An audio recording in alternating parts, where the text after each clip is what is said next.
Shalom semuanya. Dalam beberapa hari kemarin kita sudah belajar mengenai siapa itu Roh Kudus dan bagaimana dia hadir dalam kehidupan kita.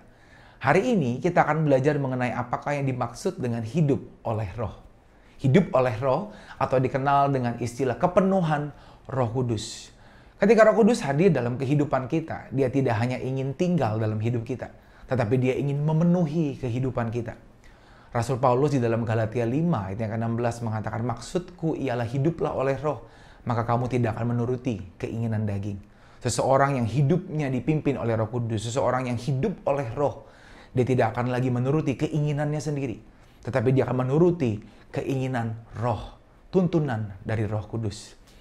Hari ini kita akan belajar mengenai bagaimana caranya agar hidup kita dipenuhi oleh Roh Kudus.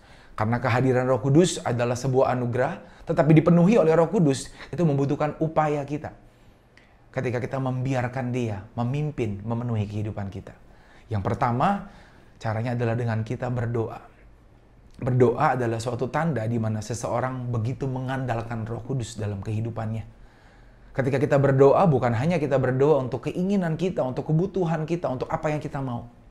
Tetapi berdoalah agar Roh Kudus memimpin kehidupan kita. Berdoa untuk kepenuhan Roh Kudus bukan berarti kita juga meminta Roh Kudus dicurahkan kembali kepada setiap kita. Karena pencurahan Roh Kudus sudah terjadi satu kali, 2000 tahun yang lalu di dalam peristiwa Pentakosta. Kita harus berdoa membiarkan Roh Kudus memenuhi kehidupan kita. Dalam setiap pergumulan yang kita hadapi, kita harus minta tuntunan Roh Kudus agar kita memahami kehendak Tuhan dan kita bisa hidup seturut kehendaknya. Itulah artinya hidup yang dipenuhi oleh Roh Kudus.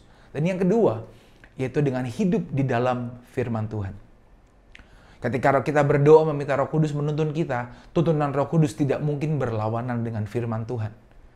Karena dalam Yohanes 16 ayat yang ke-13 berkata, tetapi apabila Ia datang, yaitu Roh kebenaran, Ia akan memimpin kamu kepada seluruh kebenaran. Roh Kudus akan memimpin kita kepada kebenaran untuk kita hidup benar di hadapan Tuhan. Dan menghidupi firman bukan berarti hanya sekedar membaca dan memahami firman. Roh Kudus juga akan menuntun kita untuk menjadi para pelaku firman. Dan terlebih lagi akan menjadi pewarta firman. Memberita kabar baik bagi dunia ini. Kalau kita melihat dalam kitab Kisah Para Rasul, maka rasul-rasul yang hidupnya dipenuhi oleh Roh Kudus, mereka selalu giat untuk memberitakan firman. Dan tanda berikutnya dari seseorang yang dipenuhi oleh Roh Kudus adalah hidupnya dipenuhi dengan buah roh. Selamat menikmati hidup yang dipenuhi oleh Roh Kudus.